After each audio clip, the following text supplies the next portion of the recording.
Hello everyone, this is Paul with jonesingfortools, live from the JFT studio.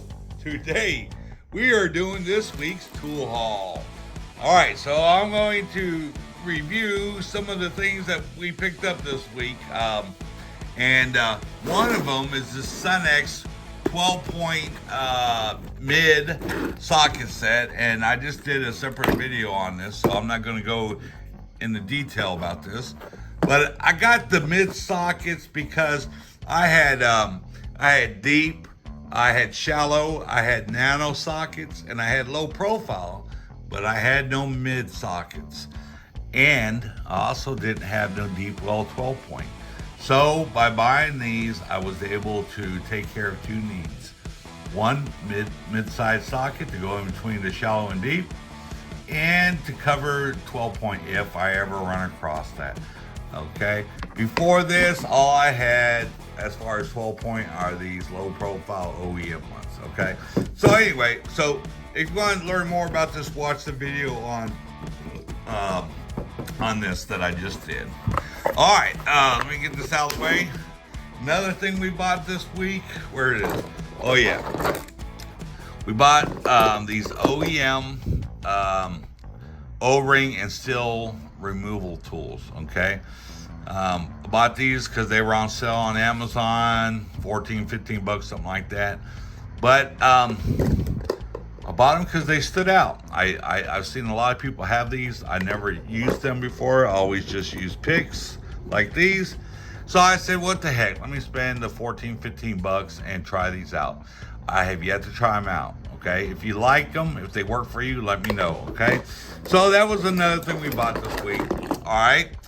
And I ended up buying these caliper hooks. Okay. I bought these two, I think on Amazon. I can't remember if it was $5.49 or $7.49. I was looking for a bunch of different ones. I've been using these cheap old things, and they work, but they're too small. Look at the difference.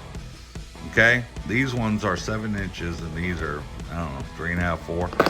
So these have more heft to them, and I think these are going to work out good. But anyway, that's just one little simple thing. Another thing I bought this week is I bought a grinder, or I needed something to sharpen my lawnmower blades. Okay, so the first thing I went and I bought a Mower grinder. Here, we'll take a look at it. There it is, that red one. I did a video on that here a couple days ago, and it's been working out pretty good.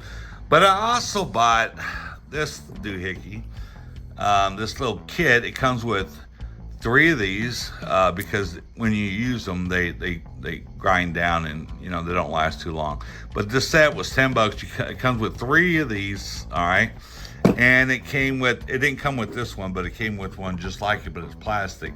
I went ahead and bought this pot metal one also too, just because it's more durable.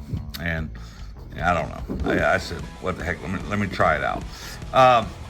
This right here, I think I paid $9, and the kit with 3 of these and one of these plastic, I think it was $11. But I tried this out.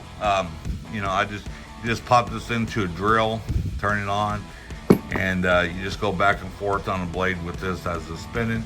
And you know what? It worked. The good thing about this too is you could prop up your lawnmower, and if you just need to hurry up and give it a sharp, a quick grind while it's still on the lawnmower, that's why this works too.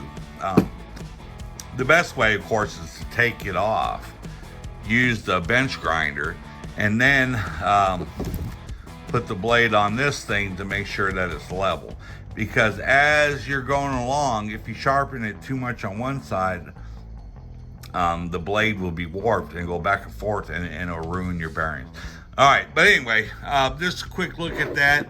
I also bought this in. I haven't tried it yet.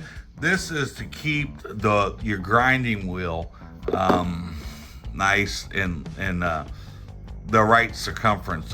Because when you're grinding, sometimes you might grind too far on one side, and this diamond stone, as the wheel's turning, just put it up against it, and it smooths out the wheel, so you get a nice grind the next time you use it.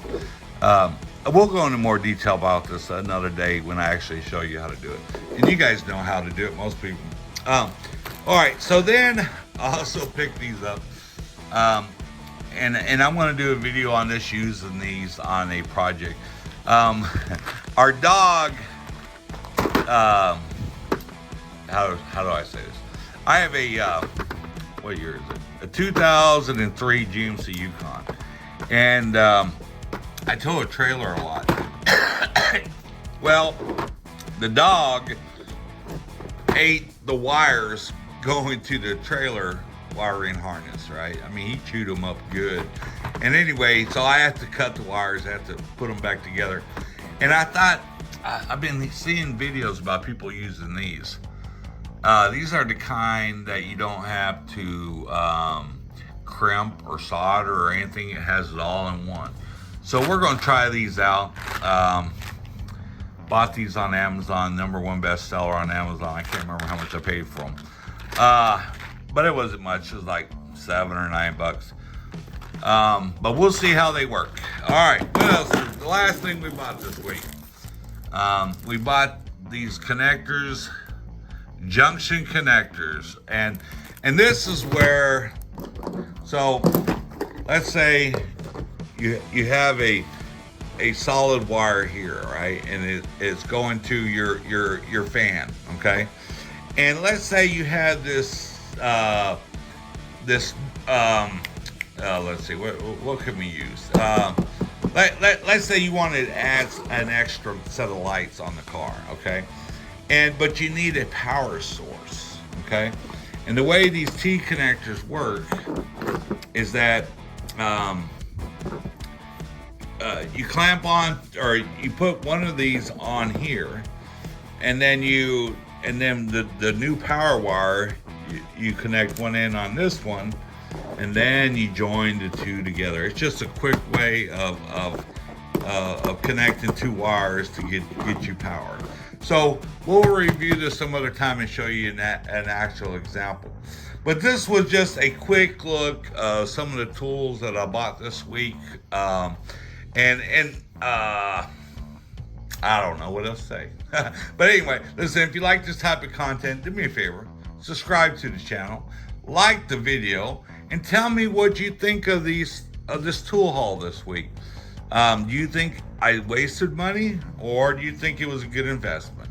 But either way, we appreciate you taking the time and spending it with us and looking at these things. All right, so until next time, we'll see you next time on Jonesing for Tools. Have a good night.